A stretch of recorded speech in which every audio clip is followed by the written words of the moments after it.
Hello નમસ્કાર, સ્વાગત છે આપનું પારકી પંચાયતમાં। યુવાનોને નશા મુક્તિની સલાહ આપતા મહિલા પીએસઆઈનો વિડીયો ચર્ચામાં છે। હવે એમની સલાહ ઉપર એક સમયે પોલીસ ખાતામાં નોકરી કરી ચૂકેલા ગોપાલ ઇટાલિયાએ સલાહ આપી છે કે આવું ના કરવું જોઈએ, પણ સલાહ આપતા આપતા નેતાજી કંઈક આવું બોલી ગયા।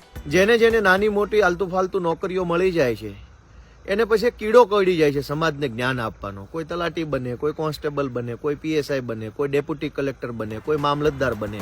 એટલે શું આ બધી નોકરીઓને ગોપાલભાઈ આલતુ ફાલતુ કહેવા માંગતા હશે? હજી આગળ તો સાંભળો।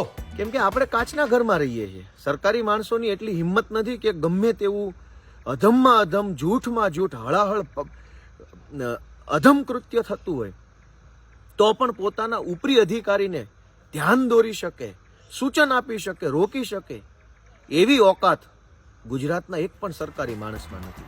સરકારી કર્મચારીને કેવા કેવા પડકાર હોય છે એ ગોપાલભાઈથી વધુ સારી રીતે કોણ સમજી શકે?